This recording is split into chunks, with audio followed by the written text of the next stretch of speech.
사무실 문이 마치 누군가 경첩에서 뜯어내려는 듯 굉음을 내며 활짝 열렸다. 그 순간 이연희는 본능적으로 손에 쥔펜을 꽉 쥐었고 서류 위 서명란에는 깔끔한 사인 대신 비뚤어진 낙서가 남았다. 그녀가 고개를 들자 그 여자 최수정이 보였다. 문가에 서 있는 그녀는 숨을 헐떡이며 뺨이 붉게 상기되어 있었다. 그녀가 입고 있는 비싼 가죽 재킷은 연희가 수천 개의 재킷 속에서도 알아볼 수 있었다. 석 달 전 남편의 카드 명세서에서 바로 그 재킷의 구매 영수증을 직접 봤기 때문이다. 사무실 전체가 얼어붙었다. 오픈 스페이스의 이웃 책상에 앉아있던 직원들이 위험을 감지한 미어캣 무리처럼 일제히 고개를 들었다. 남의 일에 참견하기 좋아하는 동료 오미란 씨는 헤드폰까지 벗었고 그녀의 눈은 곧 터질 스캔들에 대한 기대로 동그래졌다. 수정이 안으로 들어서자 그녀의 하이힐이 리놀륨 바닥을 또각거리며 울렸다. 그 소리는 마치 사형 집행전의 북소리 같았다. 연희는 속이 단단한 매듭처럼 꼬이는 것을 느꼈지만 그녀의 얼굴은 대리석으로 조각한 듯 미동도 없었다. 반년간의 훈련이었다. 지난 6개월 동안 그녀는 모든 근육, 모든 신경, 모든 감정을 통제하는 법을 익혔다. 나 임신했어요. 당신 남편 아이야. 수정이 소리쳤다. 그녀의 목소리는 너무나 커서 창문이 흔들리는 것 같았다. 무겁고 끈적한 거미줄 같은 침묵이 내려앉았다. 연희는 오미란 씨의 손가락이 키보드 위에서 멈추는 것을 보았다. 동료인 김대리가 호기심을 감추려는 시도조차 하지 않고 천천히 의자를 돌리는 것도 보였다. 저 멀리 커피 머신에서 물방울 떨어지는 소리가 들렸고 그 소리는 내려앉은 정적 속에서 귀를 먹먹하게 할 만큼 크게 울렸다. 연희는 마치 깨지기 쉬운 크리스탈을 다루듯 조심스럽게 펜을 내려놓고 수정을 바라보았다. 그녀는 가슴이 가쁘게 오르내릴 정도로 거친 숨을 몰아쉬고 있었다. 그녀의 눈에는 금지된 장난을 치고 어른의 반응을 기다리는 아이처럼 승리감과 두려움이 뒤섞여 일렁였다. 앉아요. 연희가 차분하게 말했다. 자신의 목소리가 얼마나 평온하게 나왔는지 스스로도 놀랄 정도였다. 얘기 좀 하죠. 그녀는 수십 개의 시선이 스포트라이트처럼 자신에게 꽂히는 것을 느끼며 자리에서 일어났다. 그리고 조용해진 오미란 씨 옆에 멈춰섰다. 모두들 15분만 자리를 비워주시겠어요? 저희 둘이서만 할 얘기가 있어서요. 김 대리가 무언가 말하려 입을 열었지만 연희의 시선과 마주치자 입을 다물었다. 직원들은 마지못해 투덜거리며 자리에서 일어났다. 그들은 서로 수군거리며 갑자기 대사를 잊어버린 연극배우처럼 사무실 한가운데 서 있는 수정을 힐끔거렸다. 마지막 동료가 나가고 문이 닫히자 연희는 자물쇠의 열쇠를 돌려 잠갔다. 찰칵하는 소리가 총성처럼 울렸다. 그녀는 창가로 다가가 블라인드를 내려 외부 세계와 자신들을 차단했다. 그러고 나서야 불청객에게로 몸을 돌렸다. 수정은 여전히 그 자리에 서 있었지만 이제 그녀의 자세에서는 불안함이 엿보였다. 조금 전까지만 해도 당당하게 허리에 얹혀있던 두 손은 이제 가방끈을 초조하게 만지작거리고 있었다. 앉으라고 했어요. 연희가 자기 책상 맞은편 의자를 가리키며 반복했다. 수정은 의자에 주저앉았다. 그녀의 움직임은 어딘가 어색했다. 마치 시나리오가 계획대로 흘러가지 않는다는 것을 깨달은 사람 같았다. 그녀는 아마 눈물이나 히스테리, 어쩌면 몸싸움까지도 예상했을 것이다. 하지만 냉동실의 얼음처럼 차갑고 냉정한 평온함은 아니었을 것이다. 연희는 자기 자리로 돌아와 아래쪽 서랍을 열고 두꺼운 파일을 꺼냈다. 어느 문구점에서나 파는 평범한 파란색 끈 달린 파일이었다. 그녀는 마치 카드게임에서 비장의 에이스를 내려놓듯 그 파일을 둘 사이에 책상 위에 놓았다. 여기에 뭐가 들어있는지 알아요? 연희가 물었다. 그녀의 목소리에는 조롱인지 피로감인지 아니면 그보다 더 깊은 무언가인지 분간하기 어려운 음색이 섞여 있었다.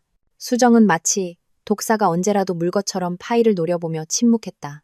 연희는 파일의 끈을 풀고 천천히 서류를 하나씩 꺼내기 시작했다. 첫 번째 장은 전화통화 내역서였다. 숫자, 날짜, 시간, 통화 시간이 빼곡히 적힌 표. 여기. 연희가 한 줄을 손가락으로 가리켰다. 최수정 씨 번호네요. 지난 1년간 일, 243건의 통화. 어떤 건 이 시간도 넘네요. 무슨 얘기를 그렇게 오래 했을까 궁금하네요. 수정의 얼굴이 창백해졌다. 그녀 뺨의 홍조는 흰 캔버스에 튄 물감 자국처럼 보였다. 어떻게 이걸... 그녀가 입을 열었지만 연희는 이미 다음 서류를 꺼내고 있었다. 카드 명세서, 한강이 보이는 그 레스토랑, 로맨틱한 분위기의 평균 식대가 내 한 달 월급만 한 곳이죠. 두 사람 17일에 거기 갔었네요. 그리고 이건 또 다른 명세서, 호텔, 스위트룸, 자쿠지, 샴페인, 룸서비스 조식. 23일. 서류가 한 장씩 나올 때마다 수정의 얼굴은 점점 더 하얗게 질려갔다. 연희는 마치 유리상자 속 희귀나비를 관찰하는 곤충학자처럼 차가운 흥미를 느끼며 그 변화를 지켜봤다. 그리고 이건 최수정 씨 SNS 게시물 프린트예요. 연희가 장미 꽃다발 사진을 손가락으로 가리켰다. 캡션이 그가 내가 뭘 좋아하는지 알 때. 다음 사진은 침대에서 마시는 커피. 아침은 아름다울 수 있다. 그리고 이거. 그녀가 가느다란 손목에 채워진 팔찌 사진을 툭 쳤다. 사랑하는 그에게서 받은 선물. 나 이 팔찌 기억해요.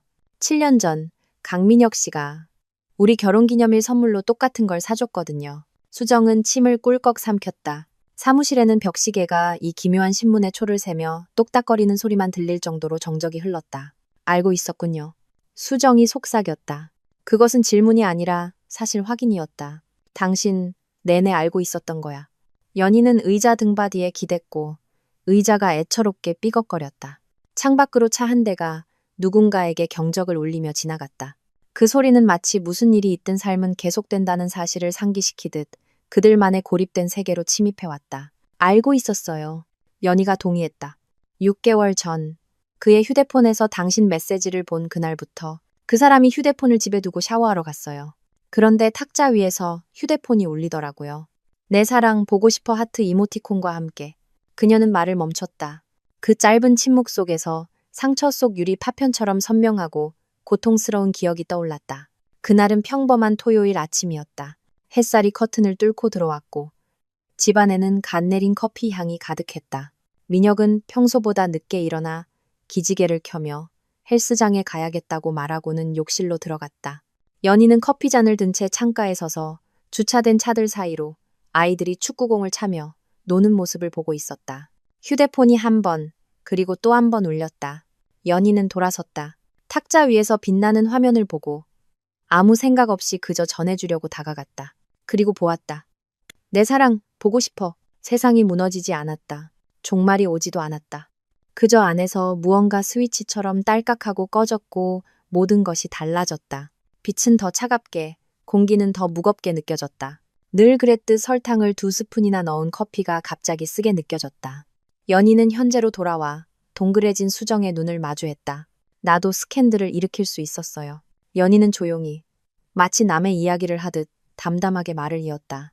소리 질러서 온 동네 사람들을 깨우고 손에 잡히는 건 뭐든 그 사람에게 던지고 집에서 쫓아낼 수도 있었죠. 그런데 내가 뭘 했는지 알아요? 수정은 말없이 고개를 저었다. 아무것도, 정말 아무것도 안 했어요. 휴대폰을 제자리에 둬놓고 커피를 마저 마셨죠.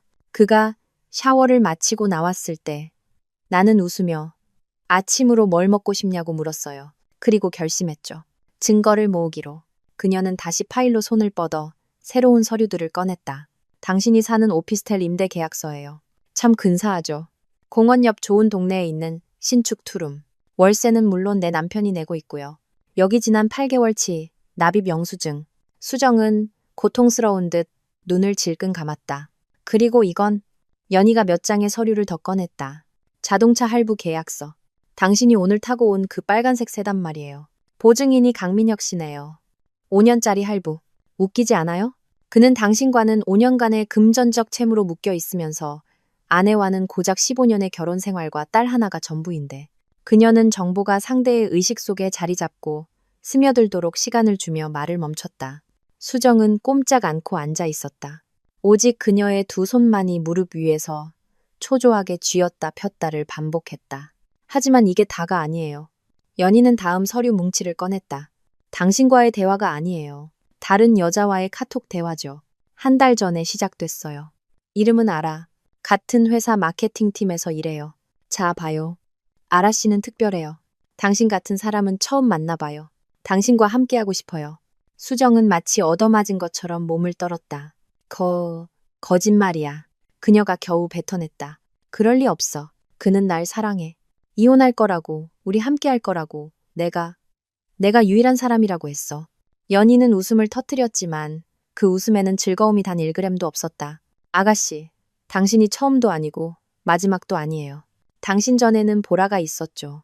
8개월 갔어요. 그녀가 결혼 얘기를 꺼내기 시작했을 때 끝났죠. 보라 전에는 나리가 있었고요.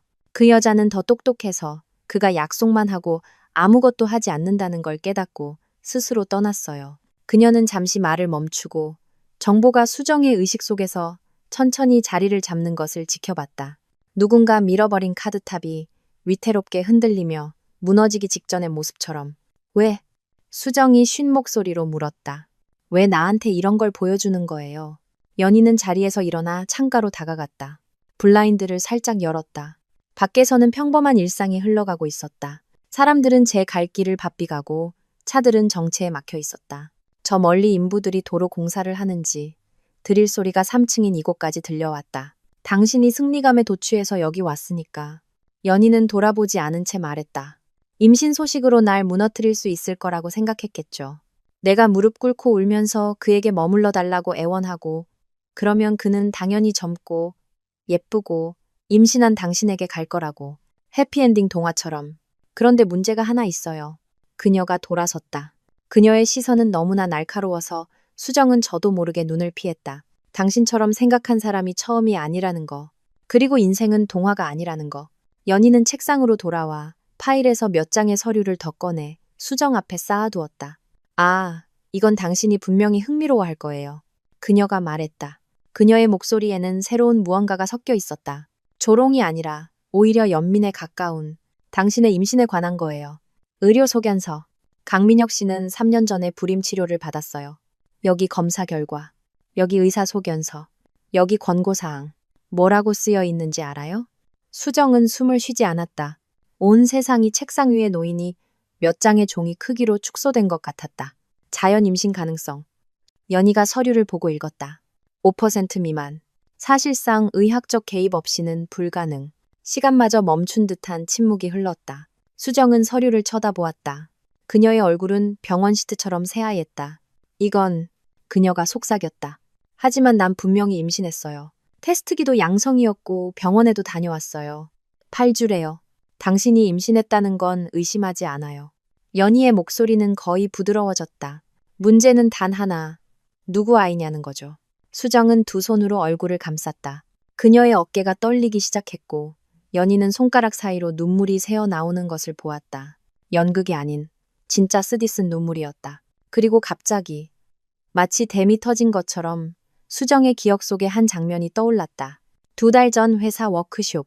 동료들이 큰 프로젝트 마무리를 축하하며 교회의 펜션을 빌렸다. 바비큐 파티가 있었고 수영장도 있었고 술이 넘쳐났다.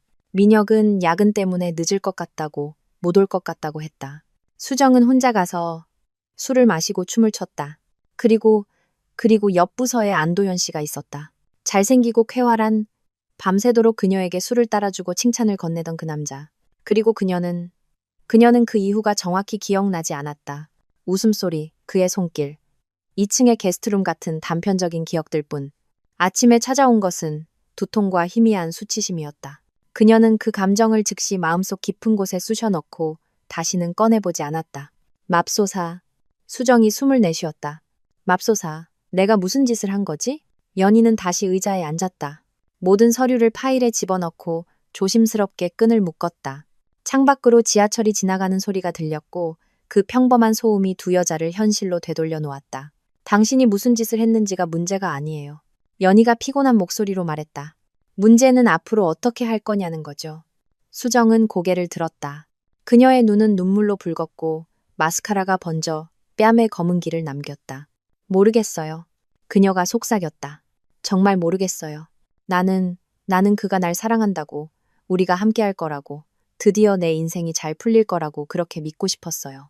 동화를 원했군요. 연희가 말했다. 그녀의 말에는 비난이 없었다. 그저 사실 확인일 뿐. 백마탄 왕자님이 당신을 월세방에서 행복한 미래로 데려가 줄 거라는. 하지만 강민혁 씨는 왕자가 아니에요. 그는 평범한 남자죠. 이기적이고 나약하고 대가 없이 받기만 하는데 익숙한. 수정은 그녀를 바라보았다. 그녀의 눈에 무언가 이해와 비슷한 것이 스쳐 지나갔다. 가장 끔찍한 게 뭔지 알아요? 연희가 목소리를 낮추며 말을 이었다. 내가 아직도 그를 사랑한다는 거예요. 여기 앉아서 당신에게 그의 모든 죄를 보여주고 있으면서도 속은 불타는 것 같아요. 15년의 결혼 생활을 공책에 쓴 오답처럼 그냥 지워버릴 수는 없으니까요. 우리에겐 딸이 있어요, 12살. 아빠를 정말 좋아하죠. 내가 그 아이에게 뭐라고 말해야 할까요? 그녀는 말을 멈췄다. 이어진 침묵 속에서 두 여자는 서로 마주 앉아 있었다. 각자의 고통, 각자의 진실, 각자의 깨진 환상을 안고서 당신 가정을 파괴하고 싶지 않아요. 수정이 속삭였다. 가정을 파괴한 건 당신이 아니에요. 연희가 대답했다. 강민혁 씨가 스스로 파괴했죠. 당신은 그냥 도구일 뿐이에요. 수많은 사람 중 하나. 내일은 다른 여자가, 모레는 또 다른 여자가 나타나겠죠. 그런 사람은 변하지 않아요. 책상 위 휴대폰이 진동했고 두 사람 모두 움찔했다. 연희가 화면을 보았다. 강민혁이 뜨고 있었다. 그녀는 수정을 보았다가 휴대폰을 보았다가 천천히 손을 뻗었다. 전화를 받았다. 여보세요? 그녀의 목소리는 완벽하게 차분했다. 연희야. 나야. 민혁의 목소리는 평소처럼 쾌활하고 자신감 넘쳤다. 있잖아. 나 오늘 좀 늦을 것 같아. 협력사 미팅이 길어져서. 알지? 저녁 나 기다리지 말고 먼저 먹어. 알았어요.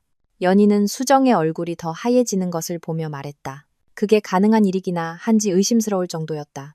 알았어요. 이따 봐요. 그녀는 전화를 끊었다. 협력사 미팅이라. 수정이 생기 없는 목소리로 되뇌었다. 30분 전에 나한테 카톡 보냈는데 저녁에 일찍 끝나서 나 데리러 온다고.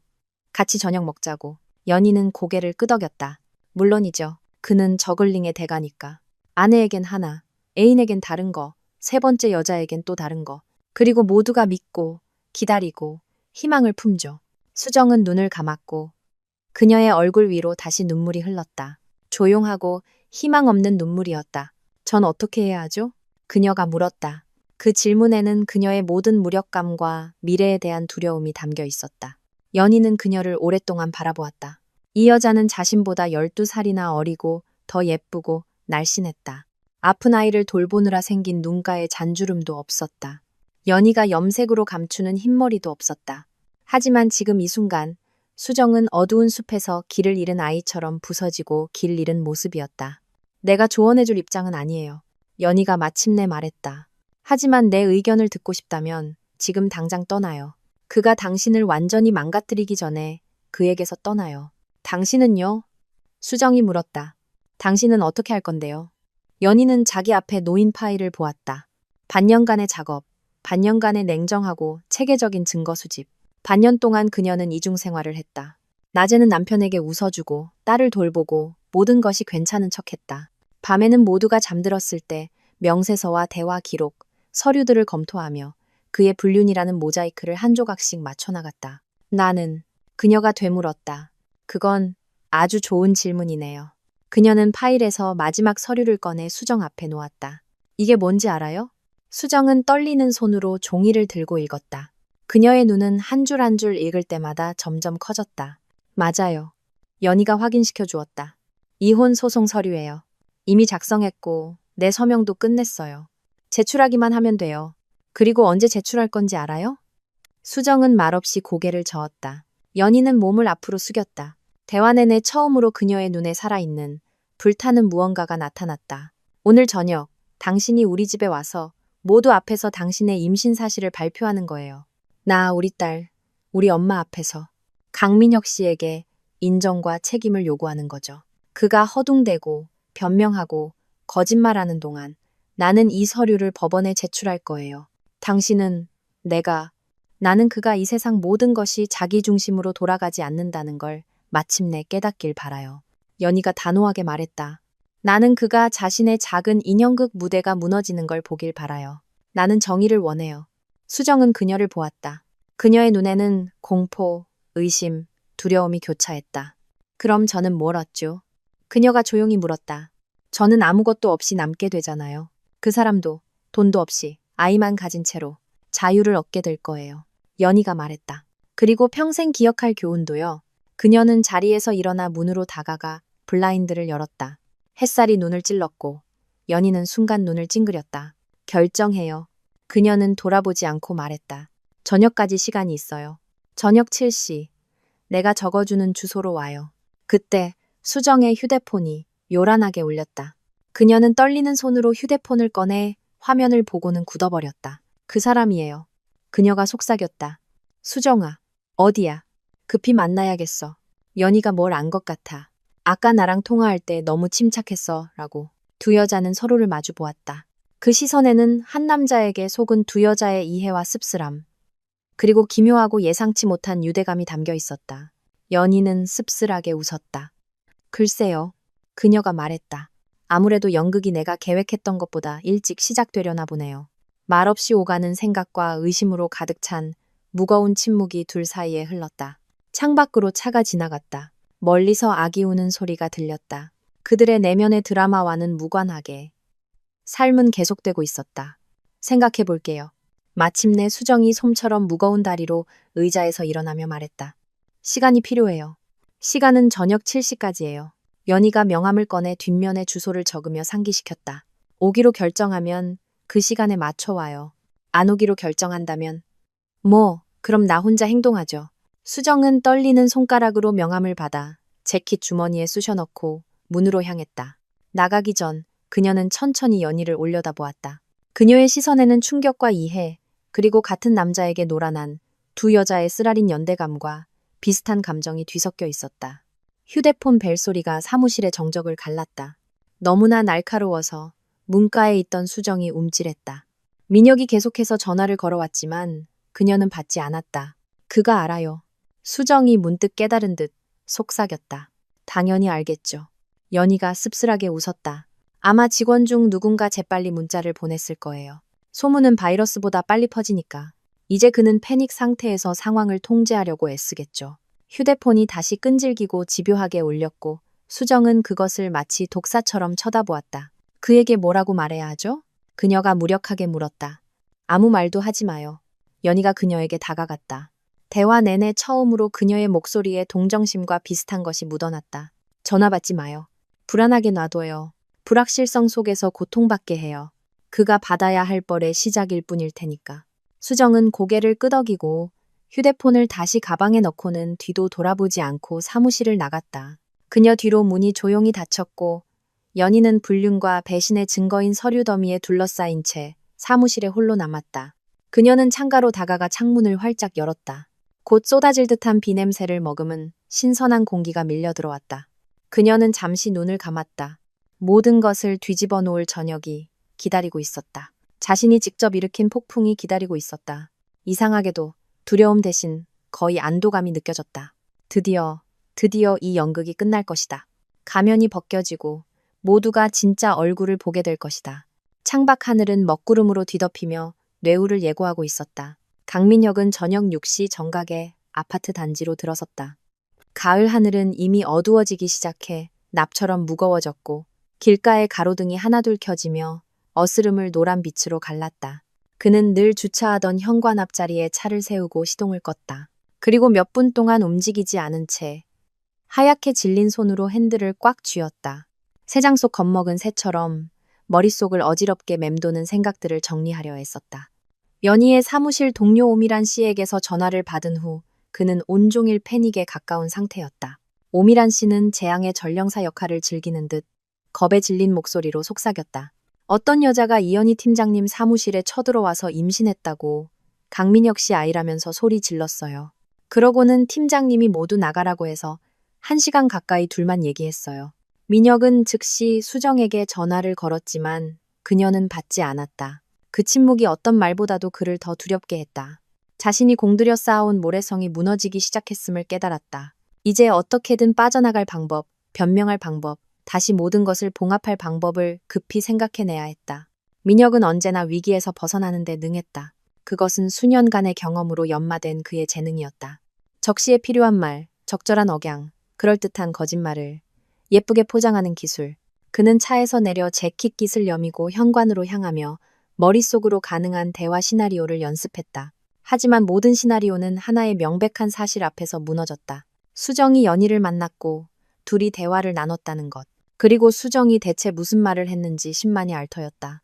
민혁은 재앙 직전에 을에 찾아오는 불길한 예감에 속이 죄어오는 것을 느꼈다. 아파트는 익숙지 않은 정적과 부엌에서 흘러나오는 고기 굽는 냄새로 그를 맞았다. 민혁은 신발을 벗고 옷걸이에 재킷을 걸며 귀를 기울였다. 거실에서는 희미한 TV 소리가 들렸고 부엌에서는 무언가 팬 위에서 지글거리는 소리가 났다. 모든 것이 평소와 같았다. 그리고 그 평범함이 어째서인지 비명과 비난으로 맞는 것보다 더 무섭게 느껴졌다. 나왔어. 그는 목소리가 자연스럽게 들리도록 애쓰며 외치고는 거실로 들어갔다. 딸 미나는 소파에 앉아 휴대폰에 코를 밟고 있었다. 그가 들어왔는데도 고개조차 들지 않았다. 딸은 12살. 아이들이 부모로부터 멀어지기 시작하며 자신만의 기기와 친구들의 세계에 갇히는 그 어려운 나이였다. 평소라면 민혁은 신경 쓰지 않았겠지만 지금은 딸의 무관심이 어쩐지 불길하게 느껴졌다. 미나야, 아빠 왔다. 그가 다가가며 말했다. 학교는 어땠어? 그냥 그랬어. 딸아이가 화면에서 눈을 떼지 않고 퉁명스럽게 대답했다. 숙제는 다 했고? 응. 민혁은 무언가 더 말하려 했지만 부엌에서 연희가 행주에 손을 닦으며 나왔다. 그녀의 시선은 너무나 평온하고 평범해서 그는 순간 오미란 씨가 말한 일이 정말 있었던 건지 의심스러울 정도였다. 오늘 일찍 왔네. 연희가 담담하게 말했다. 그녀의 목소리에서는 어떤 감정도 읽을 수 없었다. 협력사 미팅 때문에 늦는다고 생각했는데 취소됐어. 민혁은 그녀의 표정을 살피며 자동적으로 거짓말을 했다. 그녀가 아는지 눈치챘는지 어떤 기미라도 포착하려 했었다.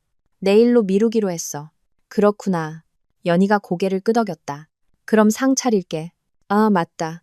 엄마 오시라고 했어. 곧 도착하실 거야. 다 같이 본지 오래됐잖아. 민혁은 속으로 철렁하는 것을 느꼈다. 장모님, 윤은혜 여사는 그를 그다지 좋아하지 않았다. 그녀가 직접적으로 말한 적은 없었지만 그는 알고 있었다. 그녀의 눈빛, 짧은 말투에는 항상 경계심이 서려 있었다.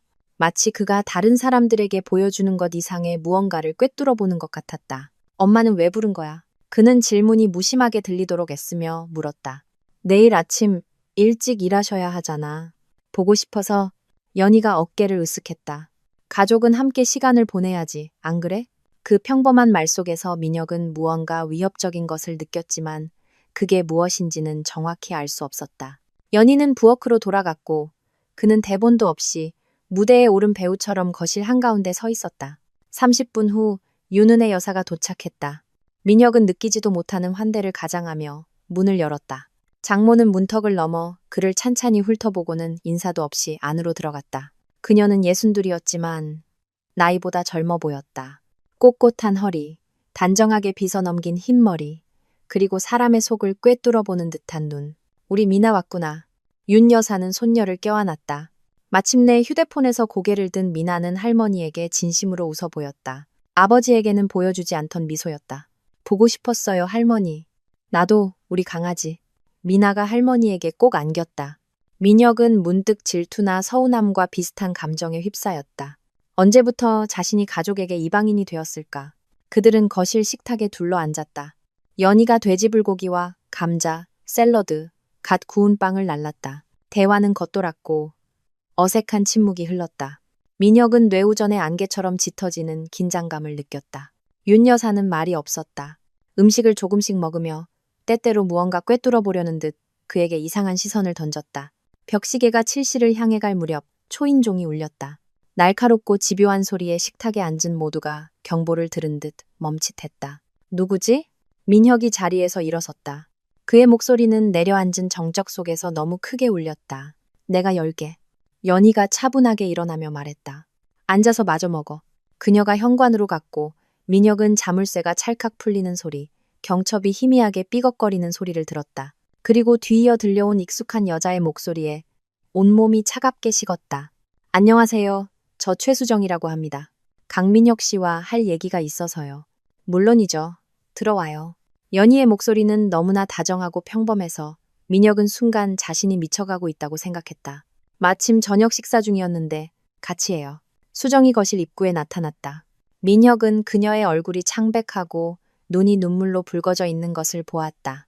하지만 그 눈에는 어떤 광적인 결의가 불타고 있었다. 그녀는 문턱에 서서 가방을 꽉 쥔 채 덫에 걸린 짐승처럼 그와 연희 사이를 오가며 시선을 던졌다. 네가 여길 왜 와? 민혁이 겨우 뱉어냈다. 그의 목소리는 낯설고 갈라져 있었다. 수정아, 이건 나 임신했어요. 수정이 내뱉었다. 그 말은 정적 속으로, 심연 속으로 돌멩이처럼 떨어졌다. 당신 아이야. 그리고 당신, 이혼하고 우리 함께 할 거라고 약속했잖아. 뭐라고? 윤 여사가 의자에서 벌떡 일어났다. 그녀의 얼굴이 하얘졌다. 미녀가, 이 아가씨가 무슨 말을 하는 거냐. 미나는 꼼짝 않고 앉아 커다랗게 뜬 눈으로 수정을 쳐다보고 있었다. 입술이 떨리는 것이 무언가 말하려 하지만 소리를 내지 못하는 것 같았다. 이건 오해입니다. 민혁이 의자를 넘어뜨리며 벌떡 일어섰다. 의자가 굉음을 내며 바닥에 쓰러졌다. 저 여자 미쳤어요. 무슨 상상을 하는지 모르겠지만 다 헛소리라고요. 헛소리. 수정이 방 안으로 들어섰다. 이제 그녀의 목소리에는 절망이 섞인 히스테리가 담겨 있었다. 우리가 1년 동안 만난 게 헛소리야. 당신의 그 모든 약속이 헛소리라고? 나 임신했어. 민혁 씨. 내 뱃속에 아이가 자라고 있고 당신이 아빠야. 난 아빠 아니야. 민혁이 소리쳤다. 그 외침에는 무너져 내린 세상에 대한 공포, 동물적인 두려움이 담겨 있었다. 거짓말 마. 내 아이 아니라고. 그의 말 뒤에 찾아온 침묵은 귀를 먹먹하게 했다.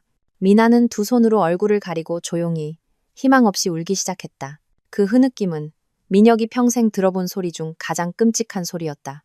윤 여사는 천천히 의자에 다시 주저앉았다. 그녀의 얼굴은 돌로 깎은 것 같았다. 그럼 관계가 있었다는 건 인정하는 거네. 연희가 말했다. 그녀의 목소리는 너무나 차가워서 민혁의 등골을 오싹하게 했다. 단지 아빠라는 것만 부정하고 연희야, 이건 네가 생각하는 그런 게 아니야. 민혁이 아내에게 한 걸음 다가갔지만 그녀가 손을 들어 그를 막았다. 오지 마. 그녀가 조용히 말했다. 하지만 그 조용한 목소리에는 그를 그 자리에 얼어붙게 만드는 힘이 있었다. 나한테 올 생각 마. 엄마. 미나가 흐느꼈다. 이게 다 무슨 일이야? 아빠, 아니라고 말해줘. 제발 아니라고 해줘. 민혁은 딸을 보았다. 눈물로 젖은 절망과 애원으로 가득 찬 딸의 얼굴을. 그리고 깨달았다. 지금 무슨 말을 하든 모든 것이 이미 끝났다는 것을. 그가 두 팔로 안아주고 자전거 타는 법을 가르쳐주고 모든 위험에서 지켜주던 그의 작은 공주님이 그를 마치 괴물처럼 쳐다보고 있었다. 미나야, 우리 딸. 그가 딸에게 손을 뻗었지만 아이는 할머니에게 꼭 붙으며 뒤로 물러섰다. 애한테 손대지 마. 윤 여사가 손녀를 감싸 안았다. 그녀가 민혁을 보는 시선은 너무나 경멸적이어서 그는 자신이 하찮은 존재처럼 느껴졌다. 넌 이미 할 만큼 했어. 나도 원한 게 아니었어. 민혁이 무언가 바로잡을 수 있는 말을 찾으려 했으며 말했다. 그냥 그렇게 돼버렸어? 계획한 게 아니라고. 실수였어. 실수? 수정이 히스테릭하게 웃었다. 1년이 실수라고? 내 모든 약속, 맹세, 네가 얻어준 오피스텔, 차, 그 모든 게 실수야? 뭐라고? 윤 여사가 고개를 번쩍 들었다. 저 아가씨한테 집을 얻어줬다고? 무슨 돈으로? 우리 가족 돈으로요. 연희가 그 대신 대답했다. 그녀의 목소리는 마치 날씨 얘기를 하듯 평온했다. 8개월 동안 그는 애인의 월세를 내줬어요. 거기다 그가 보증선 자동차 할부, 선물, 레스토랑, 호텔까지. 지난 1년간 대략 제 연봉만큼 썼더군요. 연희야, 나는. 민혁은 발밑에 땅이 꺼지는 것을 느꼈다. 어떻게 그걸 다 알아? 내가 어떻게 아냐고? 연희가 비웃었다. 그 웃음에는 즐거움이 한 방울도 없었다. 난 다 알아, 민혁 씨. 당신의 모든 전화, 모든 만남, 모든 지출.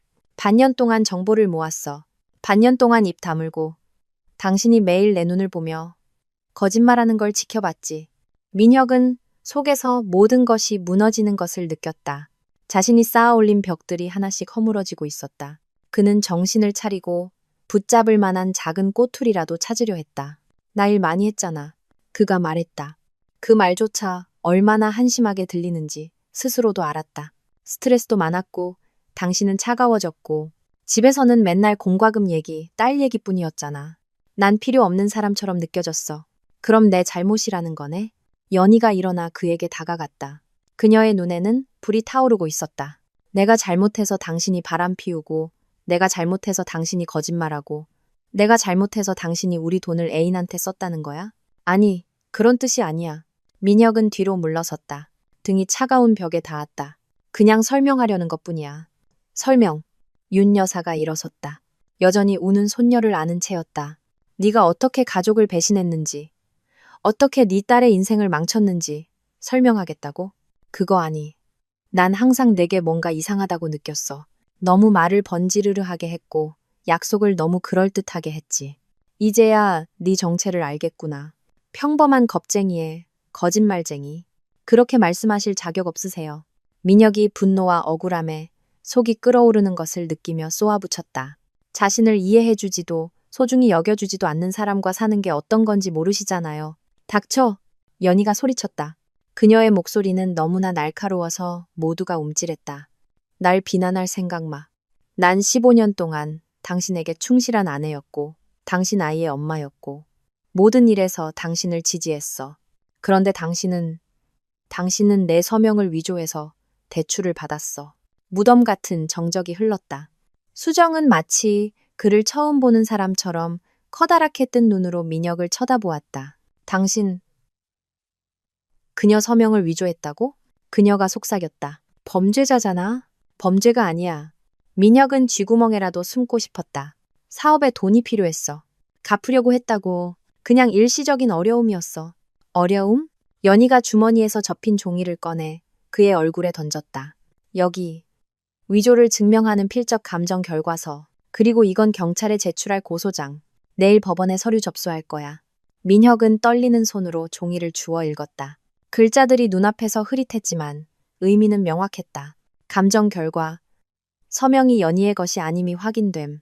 사기 혐의로 형사 고소 절차 진행 예정. 너 날 감옥에 보내겠다고?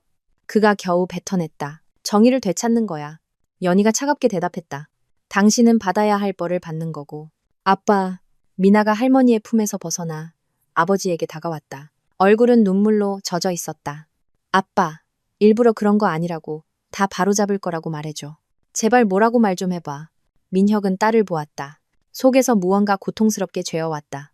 그는 안심시키는 말, 그 커다란 눈의 신뢰를 되찾을 수 있는 말을 하려 입을 열었지만 말이 나오지 않았다. 지금 무슨 말을 하든 거짓말이 될 것이고 그는 이미 거짓말로 중요한 모든 것을 파괴했기 때문이다. 미안하다. 그가 마침내 속삭였다. 미안해 우리 딸. 아빠가 다 망쳤어. 미나는 돌아서서 자기 방으로 달려갔다. 창문이 흔들릴 정도로 세게 문을 쾅 닫았다. 민혁은 자신의 거짓말의 파편들에 둘러싸인 채 거실 한가운데 서 있었다. 그리고 수년 만에 처음으로 진정으로 무력감을 느꼈다. 나가. 연희가 조용히 말했다.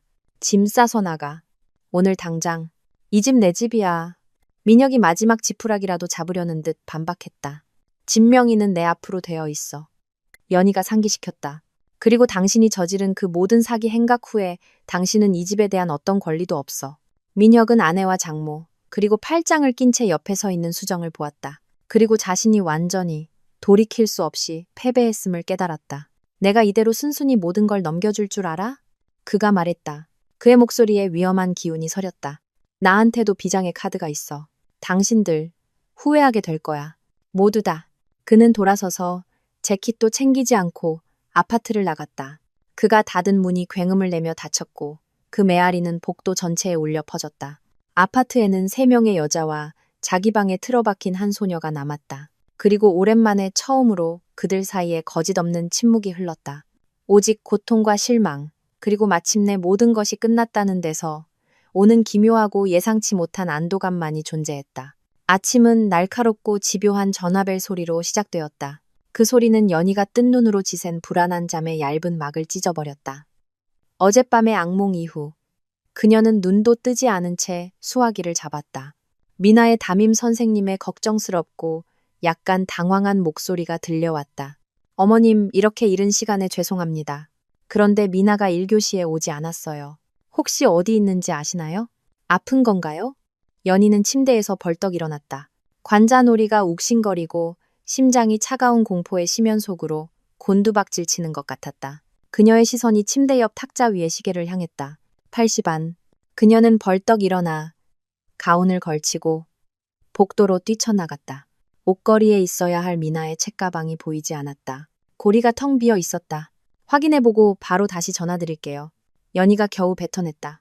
그리고 인사를 마칠 새도 없이 딸의 방으로 달려갔다. 문은 닫혀 있었다. 연희는 문이 벽에 부딪힐 정도로 세게 열었다. 침대는 깔끔하게 정돈되어 있었고 책상 위도 깨끗했다.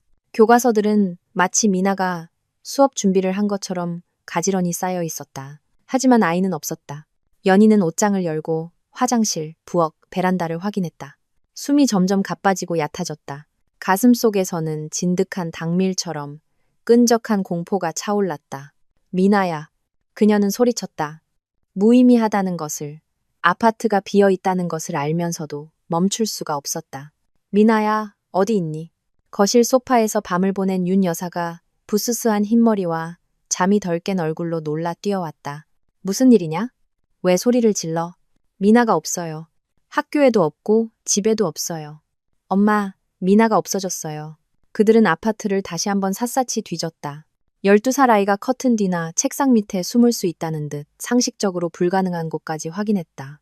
그때 윤 여사가 부엌 식탁 위 소금통에 기대어 놓인 메모지를 발견했다.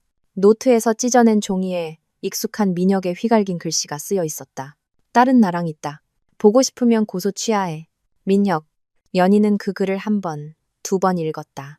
읽을수록 속에서 불타오르는 모든 것을 삼켜버릴 듯한 분노가 치밀어 올랐다. 순간 눈앞이 붉은 안개로 뒤덮이는 것 같았다.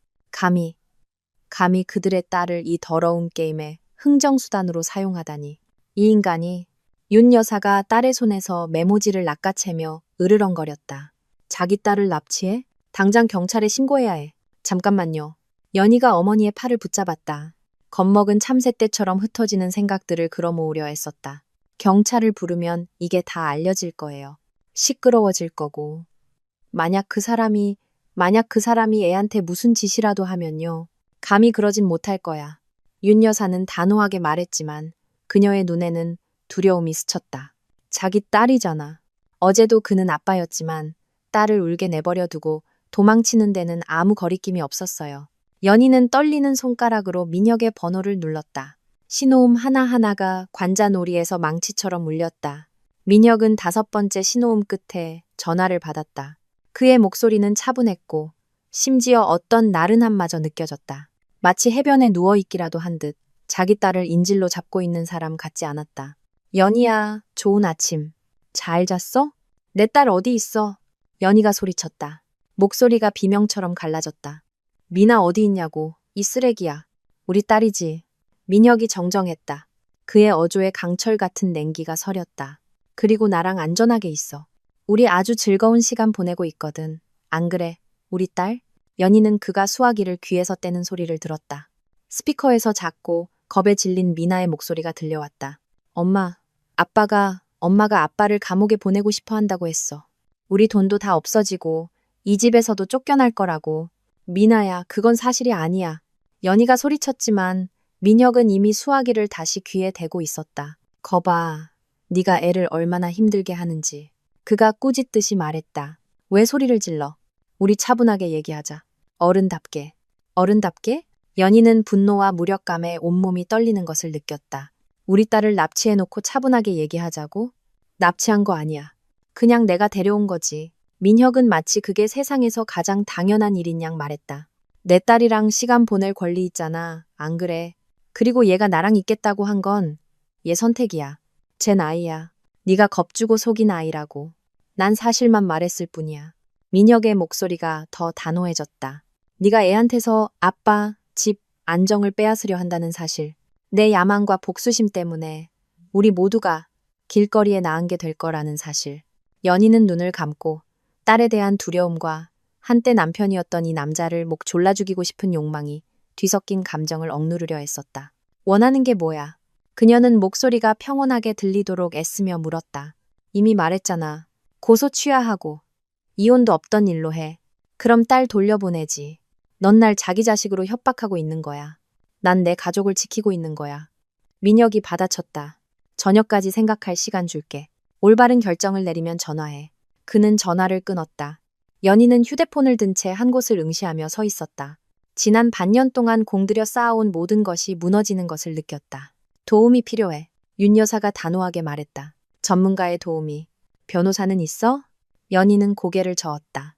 어제 이혼 서류를 준비해준 변호사는 서류 작업에는 능했지만 이런 상황에 대처할 준비는 되어 있지 않을 것이다. 다른 사람이 필요했다. 민혁 같은 남자와 싸우는 법을 아는 사람. 회사 스미 씨가 1년 전에 비슷한 일을 겪었어. 그녀가 필사적으로 기억을 더듬었다. 남편이 애들을 이용해서 협박하려고 했대. 그때 어떤 여자 변호사 얘기를 했었는데 까다롭지만 유능하다고. 20분 동안 수십 통의 전화를 돌린 끝에 연희는 변호사 안선영의 사무실에 앉아 있었다. 50대쯤 되어 보이는 짧은 머리에 날카로운 눈빛을 가진 여자였다. 그녀의 태도는 온갖 일을 겪어 더 이상 어떤 것에도 놀라지 않는 노련한 투사 같았다. 사무실은 작고 실용적인 가구로 채워져 있었다. 유일한 장식은 벽에 걸린 학위증들과 책상 위십대 2명의 사진뿐이었다. 자, 그러니까 안 변호사는 메모하며 들었다. 그녀의 얼굴은 미동도 없었다. 남편이 딸을 데려가서 소송을 취하하지 않으면 돌려보내지 않겠다고 위협하고 있다. 전형적인 양육권 협박 사건이네요. 수백 번은 본 사례죠. 어떻게 해야 하죠? 연희가 떨리는 목소리로 물었다. 첫째, 당황하지 마세요. 둘째, 그의 요구에 응해주면 안 됩니다. 지금 굴복하면 이 방법이 통한다고 생각해서 앞으로도 계속 딸을 압박 수단으로 이용할 겁니다. 셋째, 그의 부적절한 양육 태도에 대한 증거를 모아서 경찰에 미성년자 약취 유인으로 신고해야 합니다. 하지만 자기 딸이잖아요. 그래도 유인죄가 성립되나요? 법적으로 동의 없이 아이를 데려가고 양육권을 가진 어머니의 의사에 반하여 붙잡고 있다면 약취 유인으로 간주될 수 있습니다. 안 변호사가 설명했다. 게다가 협박까지 했으니 그 자체로 형사처벌 대상이죠. 그의 부적절한 행동에 대한 증거가 있나요? 연희는 한 달 전 민혁이 술에 취해 집에 와서 행패를 부렸던 날의 영상을 떠올렸다. 그가 소리 지르고 물건을 던졌을 때 그녀는 자신과 딸의 안전을 위해 모든 것을 휴대폰으로 녹화해 두었다. 그가 술에 취해 공격적인 모습을 보인 영상이 있어요. 이웃들도 그가 소리 지르고 위협하는 걸 들었고요. 좋습니다. 안 변호사가 고개를 끄덕였다. 그게 도움이 될 겁니다. 또한 그가 아이를 자기 목적에 이용하는 조종적인 성향이 있다는 것을 보여줘야 합니다. 오늘 통화 녹음한 거 있으세요? 아니요. 녹음할 생각은 못했어요. 괜찮습니다. 다음 통화는 녹음하세요. 지금은 경찰서로 가서 신고서부터 접수하고 법원에 아이에 대한 임시 접근 금지 명령을 신청합시다. 빠르고 단호하게 움직여야 합니다. 그렇지 않으면 그가 당신의 약점을 파고들 거예요. 오후 2시까지 신고서가 접수되었고 경찰이 수색을 시작했다. 민혁은 전화를 받지 않았다.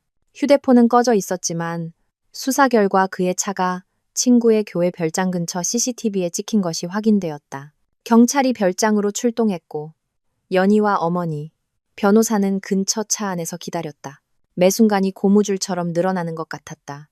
미나가 무사하기만을 바라는 기도와 불안으로 가득 찬 시간이었다. 경찰이 민혁을 집에서 끌고 나왔을 때 그는 당황하고 화가 난 모습이었다. 미나가 창백하고 눈물 젖은 얼굴로 그 뒤를 따랐다. 아이는 엄마를 보자마자 경찰의 손을 뿌리치고 달려와 연희의 어깨에 얼굴을 묻고 흐느꼈다. 어깨가 들썩일 정도로 심하게 울었다.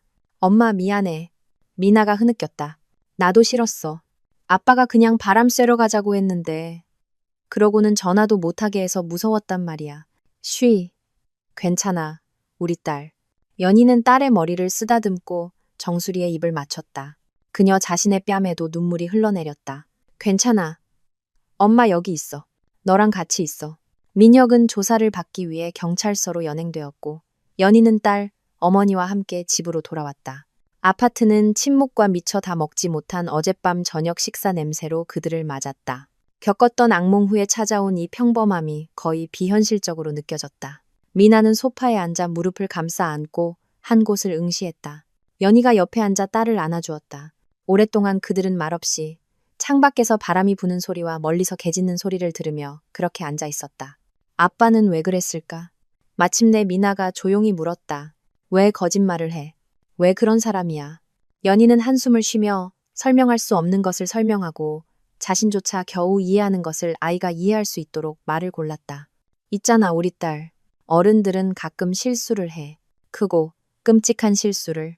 아빠는 오랫동안 나 자신과 나를 속여왔고 모든 것이 자기 중심으로 돌아가는 삶에 익숙해졌어. 그러다 더 이상 상황을 통제할 수 없다는 걸 깨닫자 겁이 나서 너를 이용하려고 한 거야. 하지만 그게 널 사랑하지 않는다는 뜻은 아니야.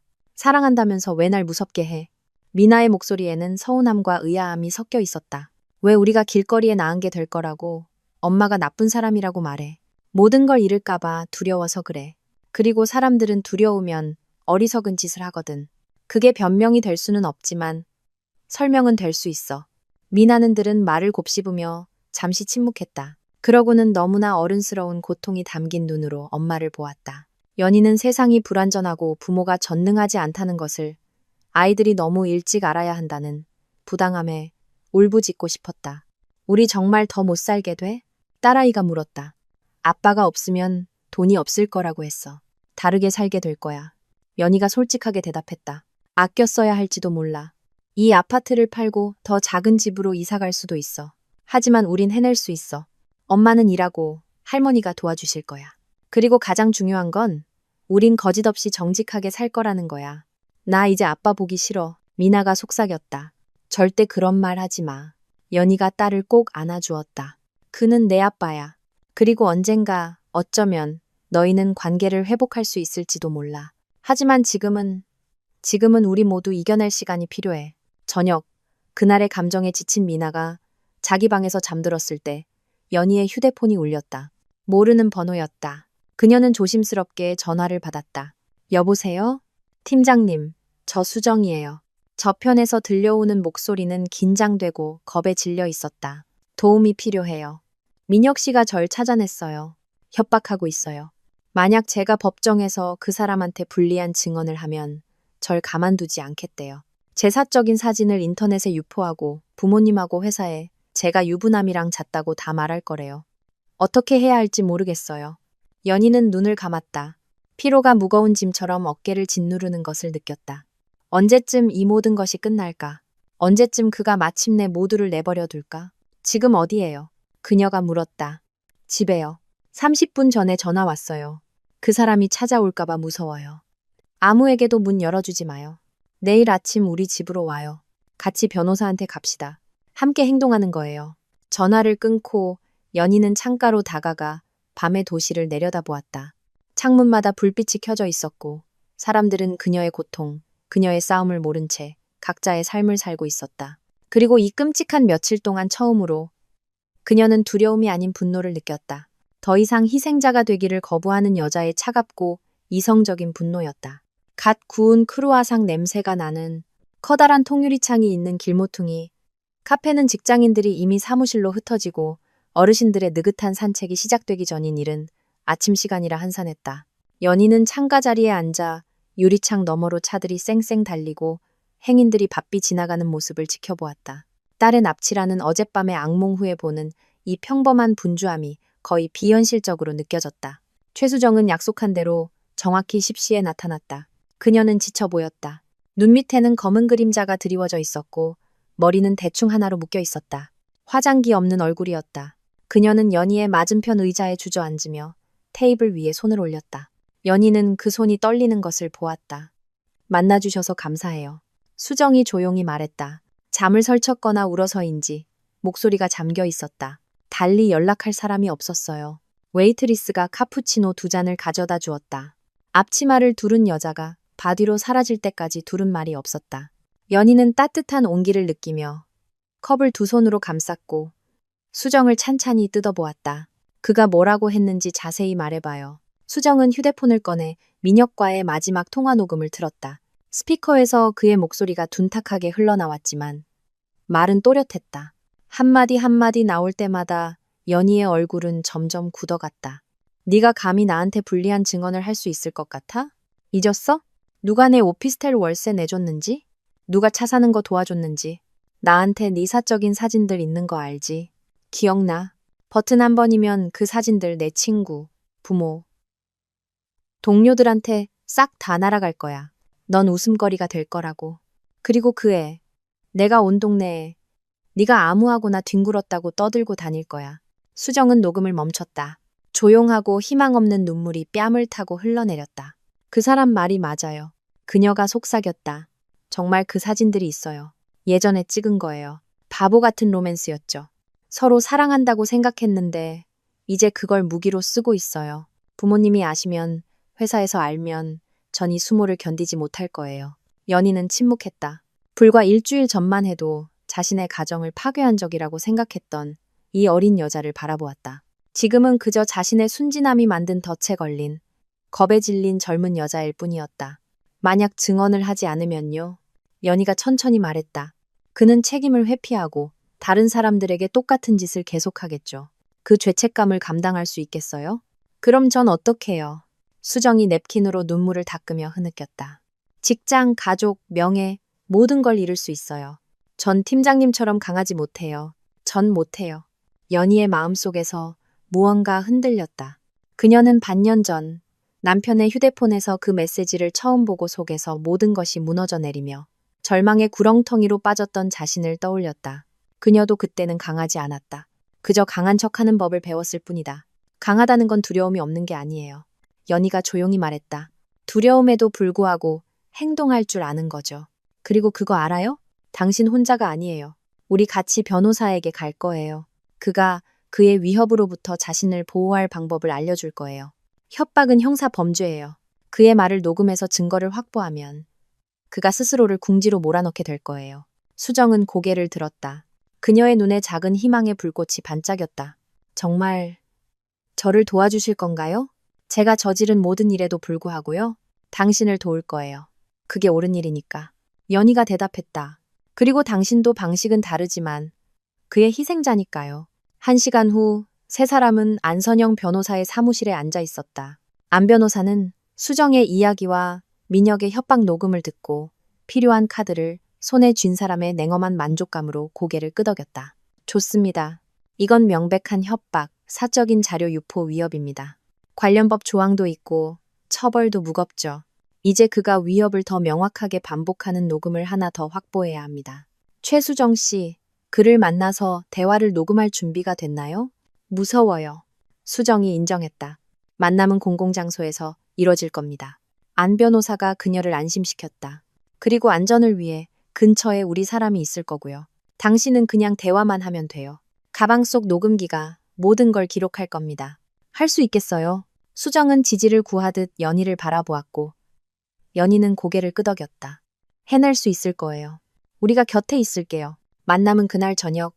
항상 사람이 많아 민혁이 물리적인 폭력을 행사할 엄두를 내지 못할 쇼핑몰 근처 공원에서 이뤄졌다. 수정은 일찍 도착해 분수대 옆 벤치에 앉았다. 화장품 파우치와 지갑 사이에 숨겨진 그녀의 가방 안에는 녹음기가 켜져 있었다.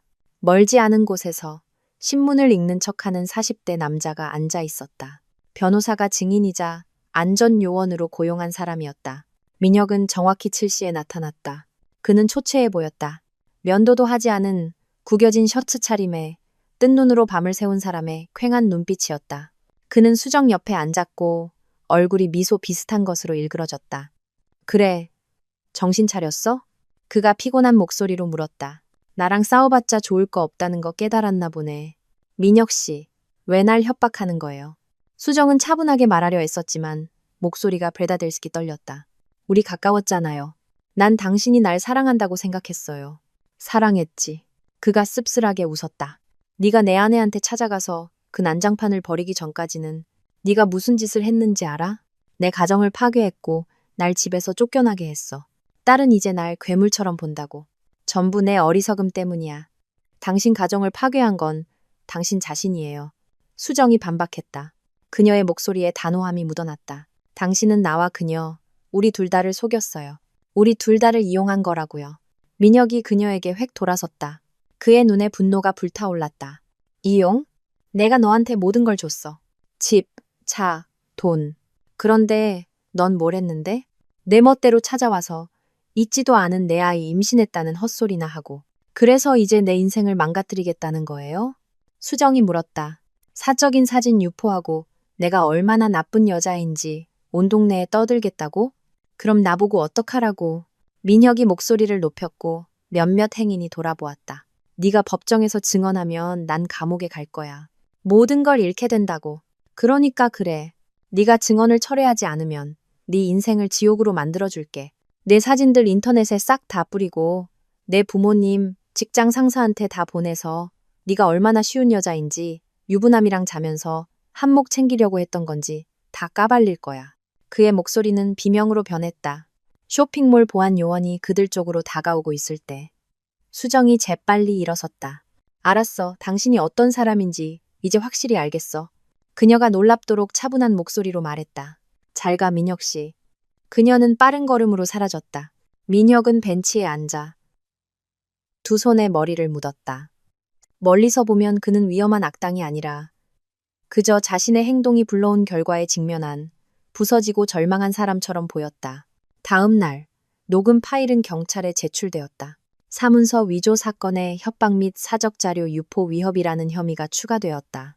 재판은 3주 후에 열리기로 했고, 그 3주는 변호사와의 미팅, 추가 서류 수집, 잠 못 이루는 밤들로 채워져 고통스럽게 길었다. 재판은 낡은 서류 냄새와 관공서 특유의 지루함이 감도는 작은 법정에서 열렸다. 연희는 한쪽에, 민혁은 다른 쪽에 앉았다.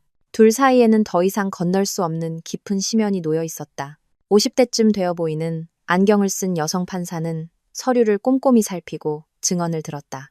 그녀의 얼굴은 내내 무표정했다. 수정은 증언대에 서서 1년간의 관계, 민혁의 약속, 임신, 그리고 협박에 대해 이야기했다. 민혁은 스트레스 때문이었다.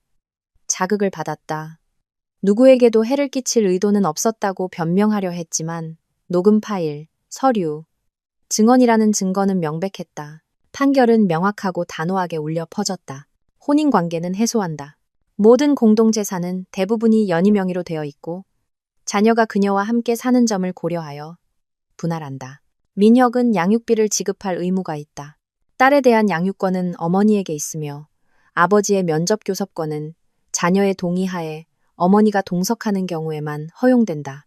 사문서 위조 및 협박에 대한 형사사건은 검찰로 송치한다. 민혁은 중요한 모든 것을 잃은 사람의 얼굴로 법정을 나섰다. 친구들은 그의 사기와 빚에 대해 알게 된 후 하나둘 등을 돌렸다. 직장에서는 재판 소식이 언론에 새어나간 후 정중하게 사직을 권고받았다. 그가 이사간 도시, 외곽의 작은 고시원방은 곰팡내 나는 벽지와 옆 건물 회색 벽만 보이는 창문이 있었다. 그리고 남겨진 사람들의 삶은 천천히 제자리를 찾아가기 시작했다. 연희는 방 3개짜리 아파트를 팔아 민혁이 만든 대출금을 갚고 조용한 동네의 아담한 투룸 아파트를 샀다. 윤 여사가 그들과 함께 살기 시작했고 할머니, 엄마, 손녀, 세 세대의 여성들은 서로를 지지하며 새로운 삶을 사는 법을 배워갔다. 미나는 학교 상담 선생님을 찾아갔고 상처는 서서히 아물기 시작했다. 아버지에 대한 신뢰는 아마 영원히 회복되지 못할 정도로 무너졌지만 연희는 위기 상황에 대처하는 능력과 전문성을 인정받아 회사에서 승진했고 이제는 한 부서를 이끌게 되었다. 수정도 앞으로 나아갈 힘을 찾았다. 그녀는 부모님에게 사실을 털어놓았다. 비난을 예상했지만 지지를 받았다. 어머니가 찾아와 그녀를 안아주며 누구나 실수는 하는 법이라고, 중요한 건 바로잡을 줄 아는 것이라고 말했다. 수정은 아이의 친부인 안도연을 찾아가 모든 것을 고백했다. 도연은 진지한 관계를 맺을 준비는 되어 있지 않았지만 경제적으로 돕고 아이의 삶에 참여하겠다고 약속했다. 그것만으로도 새로운 시작을 하기에는 충분했다. 6개월이 지났다. 어느 날 연희는 퇴근길에 시내를 지나다가 그를 보았다. 민혁은 길모퉁이에서 신호등이 바뀌기를 기다리고 있었다. 그는 늙고 초췌해 보였다. 마치 그 반년 동안 10년을 산 사람 같았다. 둘의 시선이 순간 마주쳤고 연희는 그의 눈에서 애원과 비슷한 것, 말을 걸고 변명하고 싶어하는 욕망을 읽었다. 하지만 그녀는 그저 지나쳤다. 걸음을 늦추지도 않았다. 그는 더 이상 그녀의 삶에 어떤 영향력도, 그녀의 시간과 생각, 감정에 대한 어떤 권리도 없었다. 그녀는 계속해서 집으로 걸어갔다. 그곳에는 딸과 어머니가 기다리고 있었고 저녁 식사가 차려져 있었으며 비록 쉽지는 않지만 거짓과 조종이 없는 정직한 분위기가 있었다. 연희의 마음속에는 승리감도 조롱도 없었다. 오직 불과 물, 온갖 시련을 통과하고 반대편으로 나온 부서지지 않고 단련된 사람의 평온함만이 있었다. 그녀는 가장 중요한 것을 배웠다. 배신은 사람을 파괴하거나 더 강하게 만들 수 있다는 것. 그리고 그 선택은 오직 자신에게 달려 있다는 것을. 그날 저녁 미나가 식탁에서 숙제를 하고 윤 여사가 부엌에서 오래된 레시피로 맛있는 사과 파이를 굽고 있을 때 연희는 창가에 서서 밤도시의 불빛을 바라보았다. 저 도시 어딘가에 민혁이 자신의 행동이 불러온 결과를 감당하며 살고 있을 것이다. 어딘가에 수정이 엄마가 될 준비를 하며 새로운 삶을 꾸리고 있을 것이다. 어딘가에 다른 가족들, 다른 사랑과 배신, 행복과 고통의 이야기들이 있을 것이다. 하지만 여기, 이 작은 아파트에는 따뜻함이, 평온함이, 그 모든 악몽을 겪을 가치가 있었던 것들이 있었다. 연희는 유리창에 비친 자신의 모습에 미소 지었다. 앞에는 쉽지 않고 도전으로 가득하겠지만 정직한 삶이 기다리고 있었다. 그리고 그것만으로도 충분했다. 엄마, 와서 파이 맛 좀 봐. 미나가 불렀다. 목소리는 예전처럼 거의 근심이 없었다. 가, 우리 딸. 연희가 대답하고는 창에서 돌아섰다. 과거는 유리창 너머에 남았고 미래는 바로 여기, 지금 이 순간 시작되고 있었다. 그의 첫눈은 11월 초에 일찍 내렸다. 도시는 수채화 그림처럼 변했다. 잿빛 아파트 건물들이 하얀 덮개 아래서 갑자기 동화 같은 분위기를 자아냈다. 연희는 8층 사무실 창가에 서서 눈송이들이 공중에서 천천히 맴돌다가 아스팔트 위로 내려앉는 모습을 지켜보았다. 눈은 땅에 닿자마자 거의 바로 녹아젖은 검은 얼룩을 남겼다. 1년 전 이맘때 그녀는 아직 진실을 몰랐다. 가정의 행복이라는 아름다운 환상 속에서 살았고 약속을 믿었으며 사소한 어긋남에는 눈을 감았다. 1년 전 그녀는 다른 사람이었다. 더 순진하고 더 잘 믿는 사람. 이상하게도 연희는 그 시절의 자신이 과거에 남았다는 사실에 대해 후회하지 않았다. 고통은 불이 강철을 단련시키듯 사람을 단련시켜 부드러운 금속을 단단한 칼날로 만들어준다. 책상 위에서 휴대폰이 진동했다. 수정에게서 온 사진 메시지였다. 그녀는 병실 침대에 누워 있었다. 창백했지만 행복해 보였고 팔에는 분홍색 담요에 쌓인 작은 아기가 잠들어 있었다. 3.2K로 태어났어요. 이름은 믿음이라고 지었어요. 어머님에 대한 존경의 의미를 담아서요. 모든 것에 감사드려요. 사진 밑에 쓰인 글이었다. 연희는 미소를 지으며 기묘한 따뜻함을 느꼈다. 반년 전만 해도 임신 소식을 외치며 사무실에 쳐들어왔던 그 여자가 두려움과 희망을 나눌 수 있는 여동생 같은 존재가 될 줄 누가 알았을까. 인생은 가장 정교한 시나리오 작가도 생각해내지 못할 줄거리를 쓴다. 수정은 해냈다. 자신의 실수를 인정하고 도연에게 진실을 말하고 더 많은 것을 요구하지 않고 그의 도움을 받아들일 힘을 찾았다. 새로운 직장을 구하고 부모님 댁 근처에 작은 원룸을 얻었다. 남의 돈이 아닌, 비록 소박하지만 자신의 돈으로 사는 법을 배웠다. 그리고 이제 그녀는 엄마가 되었다. 앞으로 그녀 앞에는 잠 못 이루는 밤과 아이의 웃음소리, 그리고 사람을 영원히 바꾸어 놓는 무조건적인 사랑으로 가득한 긴 길이 놓여 있었다. 민혁에 대해서 연희는 생각하지 않으려 애썼다. 가끔 지인들을 통해 그의 소식이 들려왔지만 법원은 사문서 위조로 집행유예를, 협박으로 벌금형을 선고했다. 그는 제대로 된 직장을 구하지 못하고 임시직으로 근근히 살아가며 여전히 외곽의 그 고시원에서 지냈다. 몇 번 미나를 만나려 했지만 딸이 거부했고 연희는 강요하지 않았다. 상처는 너무 신선하고 깊었다. 시간이 유일한 의사였지만 그 상처를 치유할 수 있을지는 미지수였다. 가끔 연희는 그가 불쌍하다는 생각에 잠겼다. 용서하는 것은 아니었다. 용서는 그녀가 아직 끝까지 가지 못한 긴 길이었다. 하지만 불쌍했다. 그의 운명에서 그 자신의 선택이 낳은 결과를 보았기 때문이다.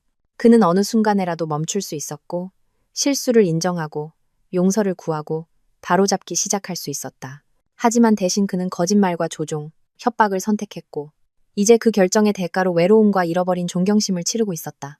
사무실 문이 살짝 열리고 비서 오미란 씨가 고개를 내밀었다. 1년 전 수정과의 스캔들을 그토록 호기심 어린 눈으로 지켜보던 바로 그 사람이었다. 팀장님, 30분 뒤에 신규 클라이언트와 미팅 있으십니다. 서류는 준비되었습니다. 고마워요, 미란 씨. 연희는 고개를 끄덕이며 프로젝트, 계약서, 계획서가 담긴 파일이 놓인 책상으로 돌아갔다. 일이 그녀를 구원했다. 하루하루를 의미와 목적으로 채워주었다. 승진은 재정적인 향상뿐만 아니라 운명의 타격에도 굴하지 않고 이겨낸 그녀의 전문성과 능력을 인정받은 것이었다. 동료들은 존경했고 부하 직원들은 그녀를 따랐다. 연희는 이 성공을 고통에 대한 보상이 아니라 노력에 대한 정당한 보상으로 받아들이는 법을 배웠다. 저녁. 집에서는 축하 저녁 식사가 기다리고 있었다. 미나는 늘 어려워했던 수학 시험에서 100점을 받았다. 윤 여사는 모두가 좋아하는 사과 파이를 구웠고 아파트는 계피와 바닐라 향, 즉 위조하거나 살 수 없는 바로 그 집의 냄새로 가득 찼다. 식탁에는 세 사람이 앉아 있었다. 혈연뿐만 아니라 파괴할 수도 있었지만 오히려 더 단단하게 뭉치게 한 시련을 함께 겪은 세 세대의 여성들. 미나는 학교 이야기, 새로 사귄 친구 이야기, 선생님이 자기 장문을 칭찬했다는 이야기를 했다. 그녀의 목소리에는 예전의 가벼움이 깃들어 있었다. 세상이 무너졌던 그 끔찍한 밤 이후 사라졌다가 이제 서서히 돌아오고 있는 가벼움이었다. 엄마, 미나가 갑자기 말을 멈추고 접시를 내려다보았다. 나 언젠가 아빠를 용서할 수 있을까? 질문이 공중에 떠돌았고 연희는 속에서 무언가 죄어오는 것을 느꼈다. 그녀는 미나의 손 위에 자신의 손을 얹었다. 모르겠어, 우리 딸. 용서는 의무가 아니라 선택이야. 네가 준비되었다고 느끼면 용서할 거고 할 수 없다면 용서하지 않을 거야. 둘 다 옳은 선택이야. 중요한 건 네가 이 고통을 평생 안고 살지 않는 것. 그게 네 미래를 망치지 않게 하는 거야. 미나는 생각에 잠겨 고개를 끄덕였다. 맞은편에 앉아있던 윤 여사가 조용히 말했다. 인생은 길단다. 얘야. 우리 모두 감정을 정리할 시간은 아직 많아. 서두르지 마렴. 나중에 미나가 잠자리에 들고 윤 여사가 거실에서 저녁 드라마를 보고 있을 때 연희는 담요를 두르고 발코니로 나갔다. 눈 덮인 아파트 단지를 내려다보았다. 저기 이웃집들. 불 켜진 창문 너머에는 다른 가족들이 살고 있었다. 각자 자신만의 이야기, 드라마, 승리와 패배가 있을 것이다.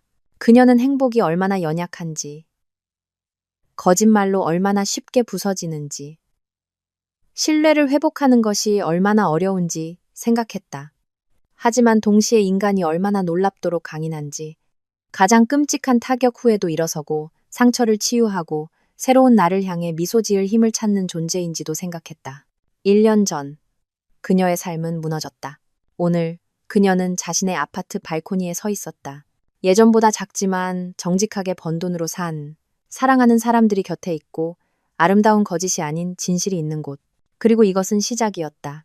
끝이 아니라 그녀가 스스로 써내려가야 할 새로운 장의 시작. 눈은 계속해서 내리며 도시를 하얀 망각의 덮개로 덮고 있었다. 그리고 연희는 오랜만에 처음으로 고통도 분노도 아닌 평온과 비슷한 것을 느꼈다.